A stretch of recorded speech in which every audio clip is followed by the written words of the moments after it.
जलसंधारण विभागाच्या 8,667 पदं भरली जाणार आहेत।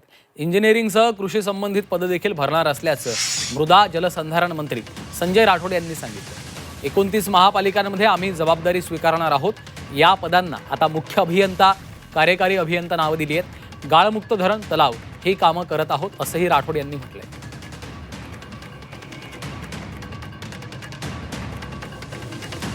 मृदा व जलसंधारण विभागाच्या नवीन जो आकृतीबंध आज आम्ही मंत्रिमंडळासमोर ठेवला होता, त्या आकृतीबंधाला आज मंत्रिमंडळाने मान्यता दिलेली आहे।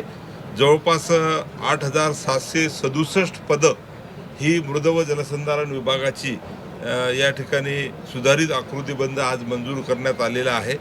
यामध्ये ही जी वाढीव पदं आहे, या पदामध्ये आम्ही इंजिनिअरिंग विभागाची पदं भरणार आहोत आणि त्यासोबत कृषीशी संबंधित असलेले सुद्धा पदं भरणार आहोत। यापूर्वी मृदा व जलसंधारण विभागाच्या माध्यमातून आम्ही कृषीच्या माध्यमातून अनेक कामं करायचो मृदा विभागाचे, तर आता यानंतर मृदा व जलसंधारण विभाग ही सर्व पदं येणाऱ्या काळामध्ये भरणार आहेत।